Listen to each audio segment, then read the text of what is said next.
everyone. Welcome to the Almost Sideways podcast. This is a very special episode we have today, as we have Sam Dunning with us, the star of the film Tim Travers and the Time Traveling Paradox. Todd and I are here to talk to him. Sam, how's it going? It's good. How are you guys? Glad to be here. Yeah, we're doing great. We're doing great. And we're a little nervous. This is actually our first interview, and so we're excited to have you on. Excited to talk about this movie that we were super excited to see when we saw it at the Seattle Film Festival. And our first question, Tim Travers, one of the things that makes it such a cool movie is how much like you discover throughout the film. When you're describing this movie to other people, how much do you go into of what it's about to like, and while still like hiding some of the brilliance of how it all unfolds? Yeah, it's a tough one because it's like it's tough for me, especially as like an actor in it, because I'm like, I'm trying to sell people on the like, hey, it's like a one-man show, me kind of thing. But at the same time, it's like it's so convoluted that I'm like, all right, but I have to explain to you how we get there, sort of. But like, how do I do this in the elevator pitch in like 2 seconds?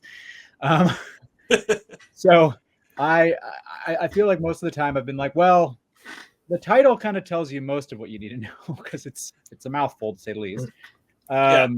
Yeah, and then I don't know. My hook is always that by about midway in the film, there's 15 or so of me in a room arguing about how things do or don't work. True. So that's usually my pitch.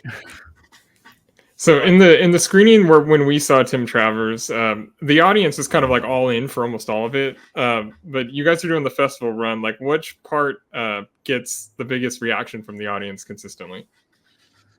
That's a tough one. It's been interesting because obviously different audiences have different reactions entirely. I think almost always one of the biggest reactions we get is when, spoilers, Felicia Day's character duplicates herself and then sees how that works and kills herself. And then everybody in the audience tends to go like, what the fuck? Which is always a lot of fun. That is a good moment. That is a good one. So we had a Q&A session during our screening, and we didn't get to stay for the whole thing. We had another screening we had to run off to, but yeah, I know it works. Yeah. We heard a little bit of the unique story of how Tim Travers became a movie, because I feel like it kind of had a unique road to making this feature-length film. Can you give us the highlights of kind of how that all came about? Yeah, well, the long version of it, which I like to tell because it involved me having to make something for myself. And I actually tell whenever my actor friends are like, I just can't, I'm not getting the jobs I want to get, or I'm not, nothing's coming to me. I'm always like, well, I got lucky, but the only reason I even got to be the lead of this feature is because I made something. So back in 2019, I had a short film that I wrote and produced and acted in called Rick and Ruby, which was a short horror comedy that I basically made because I was like, I'm not getting any roles that I want, and I guess people just don't know how to cast me, so I will do the legwork. And so I did that. We had a really nice little festival run for it. The very last festival that we went to was this tiny little festival where there were actually more filmmakers on the Q&A panel afterwards than there were people in the audience. So it was extremely small. I don't think the festival even exists anymore. But I was part of a shorts block, and it just so happened that Stimson, the now director of Tim Travers, had a short film that was also a part of that block. So he and I went up and did a Q&A afterwards, and I literally have a photo of him from when I'm doing my talkback part of the Q&A. I'm holding the mic, and he's literally like sitting a couple seats away, just like sizing me up with a smile on his face. So that summer, he got my contact information, reached out and said, "Hey, I have this script. If you're interested in it, I've seen what you do. If you like it, it's yours." And that was the short version of Tim Travers and the Time Traveler's Paradox. And of course, I read it and I was like, "Oh, again, a one-man show. I'm an actor. I want everything to be about me anyway." So I was like, "Of course, I want to do this," and it seems like a really fun challenge. So we made the short. When did we make the short? We made the short like the following spring because COVID kept pushing things. Then we took it on the festival circuit and had great reception on the festival circuit. And I promise I am reaching an end to this story. Then what happened is that Stimson his plan was that he was going to follow that up with his first feature film, which was I don't know if he wants me talking about what it was, but anyway, it was a feature that he had lined up for his next project. There ended up being problems with one of the companies they were working with that fell through. So he reached out to me, like I think it was September of 23. Was that 23? No, September 22. And said, "Hey, this fell through. I'm going to pitch a handful of ideas to the company I'm working with, since we now both have a hole in our schedule for new feature ideas. One of them is a Tim Travers feature. What would you want to bring to that if we made it bigger?" So I started spitballing and I said, "Oh my God, what if it's a really fucked up take on learning to love yourself?" In more ways than one. And he pitched that to the production company he was working with. They bought it, and I shit you not, 90 days later, we were rolling camera. That is wild. That is crazy. Like, That's wild. I think he wrote the script, the first draft, in like 30 days and got it. And like, I started learning it maybe like a month out from actual production, just because like he was constantly tinkering with it. So it was a crazy turnaround. Wow. Yeah. That's got to be just a wild ride. Yeah. I'm still, it still shocks me that we like pulled it together and that they made it happen. Like it's, or that even I like any element of my performance in it. Cause like, it's not like I had like months to prepare. I had like a month to get ready and just hope for the best. Like 30 characters. Yeah. And again, like we didn't shoot it like over 30 days. We had 16 days to shoot the whole thing. So it's not like I was able to go like, "Oh no, I want to do that again. I didn't really feel it." Instead, it was sort of like, I said the words. Was it good enough? Okay, great. All right. So going into that, which of the Tims was the most fun to play, and which one was the most challenging? I mean, they're all fun in their own way. The easy answer is always Zeta Tim, because he's the one that gets progressively more and more of a mad scientist until the end of it, when he's turns into full bore evil. Again, I'm trying not to spoil too much because I know Stimson will yell at me, but the antithesis character to that, the nicer Tim, who has, a relationship and all of that. I wouldn't say that was challenging, weirdly enough. I always have to give a shout out to my main body double. His name is David Babbitt. He's an amazing guy. And so anytime there looked like there was any interrelationship between the Tims, it was probably because I was talking to him, and he's, been replaced. He actually played the coffee delivery boy in the film. So he does get a little bit of face time. But he was a godsend for me, just because anytime I needed to act like I was having any sort of intimacy or anything with another me, he helped out with that. So I wouldn't say any of them were necessarily like challenging. They were just all kind of, it was all apples and oranges really at the end of the day, which is great for me because I love playing with different sides of the same person. Absolutely. So the way that this originally came up, so we saw the movie that night. We went home and we recorded reviews of all the stuff we saw that day. And in that review, we posted online, and I compared you to Glenn Howerton. So I want to know, A, am I the first person that's ever done that? And B, is that at all the type of persona you were going through when you're developing the character? Because like Glenn Howerton, especially in It's Always Sunny in Philadelphia, has these like bipolar tendencies, and Right. you're playing like all kinds of different characters. I think you're the first to give me that comparison. Weirdly enough, I get kind of a wide spread, which I guess is a good thing. But no, I love Glenn Howerton, and while I was not probably intentionally channeling him, I'm sure there was a fair amount of my subconscious that anytime I was flipping out as Tim or something like that, it was probably pulling a good amount of that Glenn Howerton. I'm frustrated and about to explode energy. Yeah.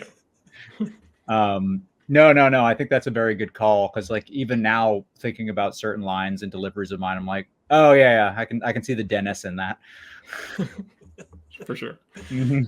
That's great. This is a very small film, but you were able to pull in some fairly recognizable names and faces. Who was your favorite screen partner in Tim Travers besides yourself? Well, of course. Of course. I mean, that's a tough one. I mean, Joel McHale was a lot of fun to play with, just because he doesn't feel beholden to the script at all, so he'll just start riffing and saying shit. And honestly, there was a certain point where I like after we shot that scene where I was like, how are you going to cut this together where it even remotely looks like I have any control of the situation? He's like literally just throwing off one-liners and just having fun, and I'm sitting there like, okay, I guess I'm being mean to him. But he was great to work with, and he's a really nice guy. And Felicia Day was also wonderful to work with. She was around, I think, most behind myself, and so she's just a super, like, just a sweetheart and real pro, and it was very easy to work with her. And we got to, I love to try and say like we had time to play around, but obviously we didn't on this on this shoot because of how tight it was. But we managed to find some fun here and there. Sure. Yeah. So I have a question about Danny Trejo, because earlier this year I read his autobiography, and he's like an amazing human being. Yeah. So I want to know what it's like to work with him, and also this might be more of a question for like the director or something, but maybe you can have some insight. But he's been sober since like the 60s, and there's a scene where you guys are in the bar, and he has like 2 full crisp beers right in front of him. Was there any thought process in that, or because like for someone that's read for everything he's done in the last like 50 years, it was a little jarring to see, because I don't think he even pretends to drink at any point. I don't know. I actually didn't even cross my mind. I didn't know that he was sober for that long. I mean, I guess I might be tangentially aware, but like that might have been something he and Stimson talked about. But I'm 100% sure that was non-alcoholic beer. Probably. Not that I get to have any, because obviously he takes them both from me.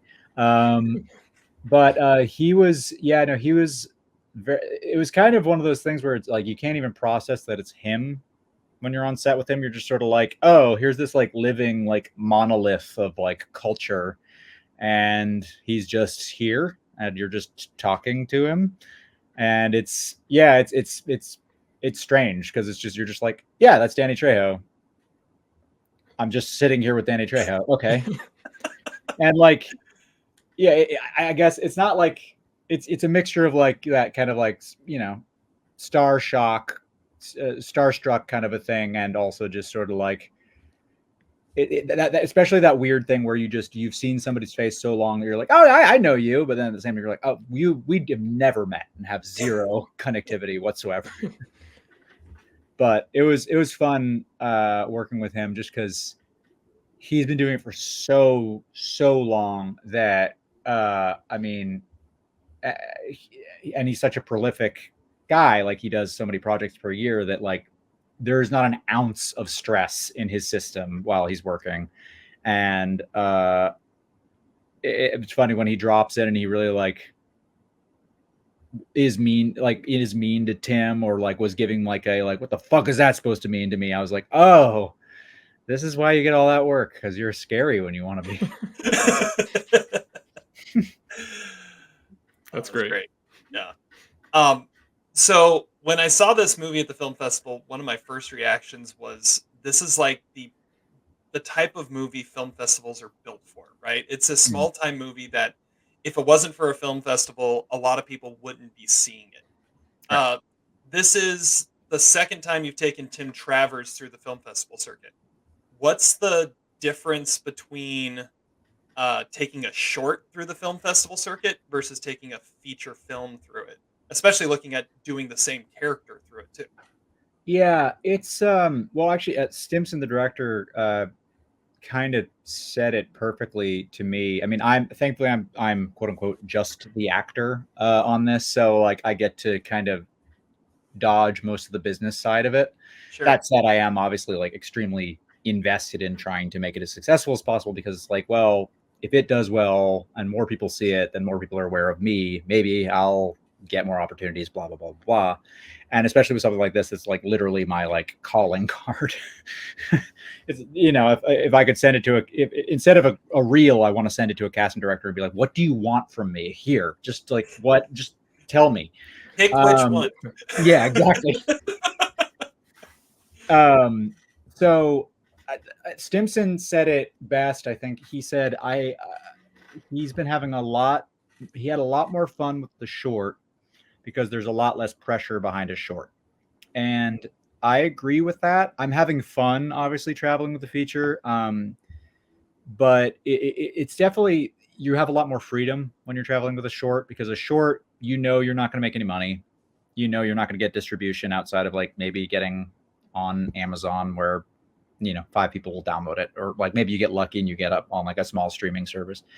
But because of that, there's zero pressure. You can spend the whole time just schmoozing and having fun. And with the feature, you know, it's great because you get a lot more interviews and stuff like that. But it's also like you have to be doing those interviews. You have to be putting every single feeler out there into the world to try and get any kind of attention you can, because if you don't, you know, if it doesn't sell or it doesn't go anywhere, then your next project is question mark.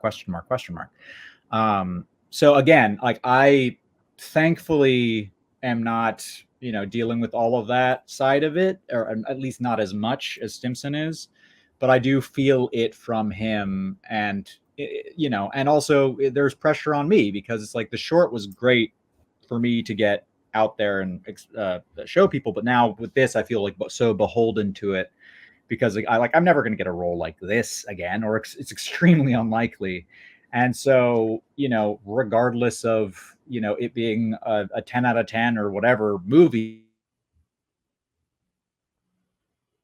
what I can. Oh, it's extremely important. And like I said, just makes it that much. Every festival, suddenly you feel like you're like, oh boy, I got to go meet everybody right now, or else I've totally wasted, you know. Yeah. I have a few things left. I totally asked your first question for you. I realized that afterwards. I'm like, damn it. That's how I went out of order. It worked.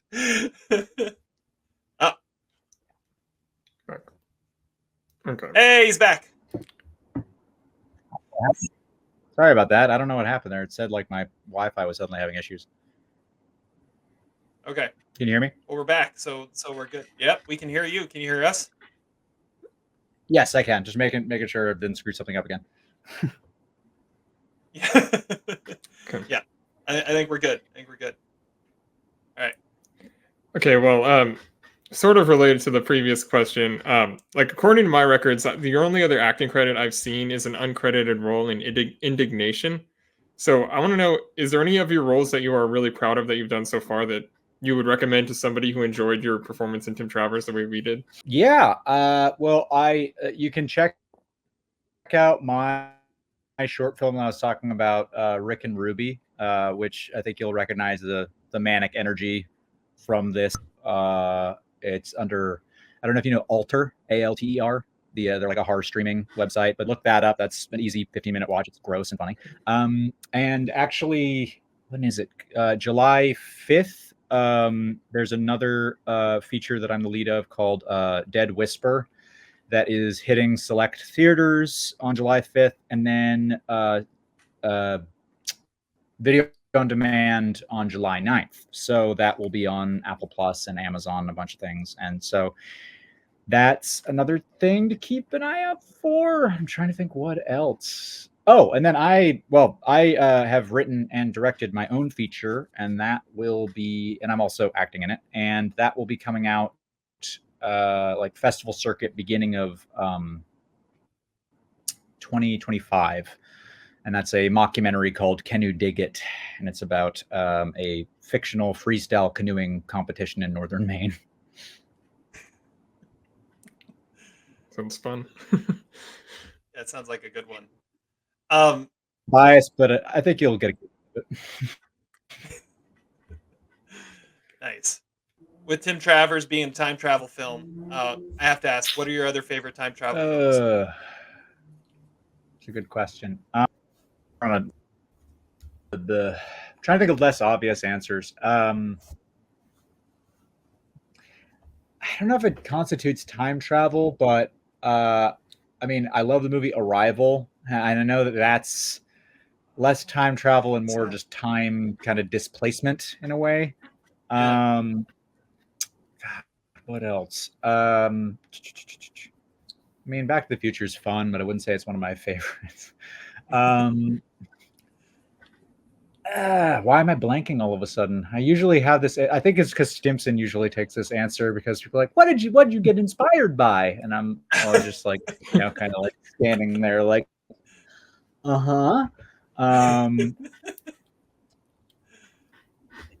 damn it.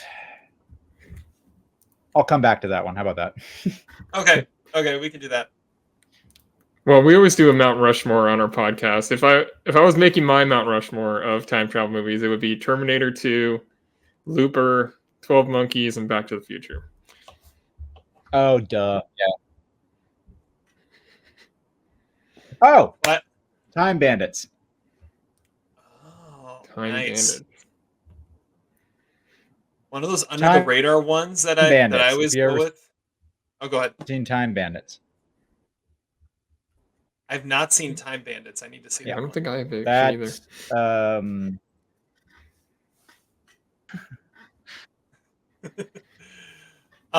One of the under the radar ones I always go with is The Butterfly Effect with Ashton Kutcher.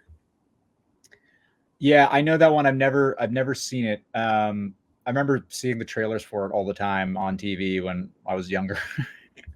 One of these days I'll get to it. But Time Bandits, definitely check out. It's a Terry Gilliam farce about basically a kid who one night a bunch of little people who are the Time Bandits come through his wardrobe and like not quite kidnap him, but almost kidnap him and take him through time, where they go around to various points in history and steal things from people. And it's really wonderful. Nice. Well, yeah, Terry Gilliam, it's going to have some out there stuff in there. Yeah.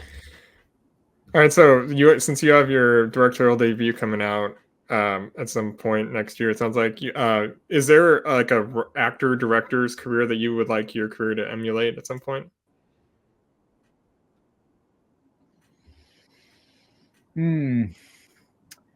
Yeah, that's a good question.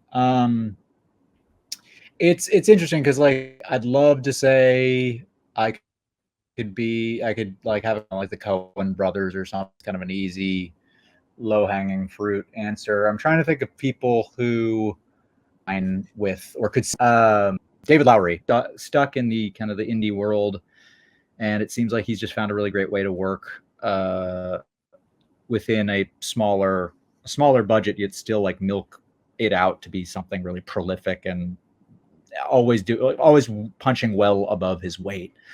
So I mean, I don't think by any means I'm going to make any movies that are necessarily similar to his, but if I could find a way to continue making films to that degree where it's like, I can still have a good amount of autonomy and ability to control what I'm putting out, albeit with a smaller budget, I mean, I think that would be very okay with me. It's just like I always am worried that I would never want to get to like a Christopher Nolan level or something like that, because it almost feels like he can't go back to making a small movie anymore, which is a shame. I think it's like every time he makes something, it's like, well, I have to bend over $100 million or 150 or 200, and like I just have to do this. And I'd actually be much more fascinated if he would do in that case. All right. Well, we're coming down to the end here.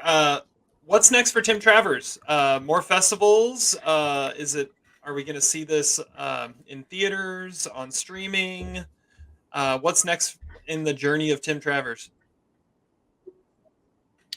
So next is it will be playing at Dances with Films in Los Angeles, and that will be Tuesday. God, I can't get my dates right. It'll be next Tuesday, or so a week from today at 9:15 p.m. at the TCL Chinese Theater in downtown Hollywood, Los Angeles. And so it'll be playing there. It just played last weekend at Dead Center Film Festival in Oklahoma and Lighthouse Film Festival in New Jersey. So after Dances with Films, I don't think we have anything lined up just yet, but we will also be doing a panel at actually, I don't know if I'm allowed to panel some. Anyway, so basically after Dance with Films, we're going to wait and see what else we might get lucky enough to get into, and hopefully, fingers crossed, we will sell the movie soon. And then if we sell it, it'll be in a theater near you and then downloadable near you as well. Oh, and one more important thing is, if you want to see it faster, one of the best things you can do, especially at festivals or what have you, is to go onto its IMDb and give it a high rating, if you can. If you don't want to do that, I understand. If you hated it, please don't rate it at all. But it's actually extremely important. I always thought that this was bullshit, but I have been told that all the big people you make deals with look at the IMDb rating to see just how much people are digging it before they consider buying it. And it weirdly does matter. That is fascinating. Yeah, I didn't know. I wouldn't have guessed so don't be an asshole and give it a 1. Yeah, don't do that. Well, no one should. I mean, this is a fun movie. It's just one of those. It's one of those things with, like, hey, festival films. Almost none of them are a 10 out of 10. But the worst thing you can do is go to an indie film's IMDb and give it a 1 out of 10, because that actually does exponentially more damage than if you were to go to like a Blockbuster and give it a 1. It's like that, like, like when there's millions and millions of dollars at play, they could give a shit what people's opinion is, whereas we literally have to cater to every single. Well, thank you again so much, Sam Dunning, for joining us. We fought through our connection delays and our connectivity issues here, but we had a lot of fun talking to you. Thank you so much for joining us. We'll be looking for Tim Travers to hopefully be in a spot where we can show it to more people. Like you said, the more we can get these little films out to other people, and the word of mouth for these, the better it's going to be. So thanks again for joining us. Thanks again for having me. Sorry you're going to have so much editing work with the delay after this, but that's thankfully your problem. But thank you so much for having me. This was a very fun conversation, and you guys are great. And I can't believe this is your first interview. Oh, well, thank you. Thanks. Well, you can talk to your friends, get more of them on here for us, and give us a 10 out of 10. All right. Well, thanks again, and for everybody listening, we'll catch you next time.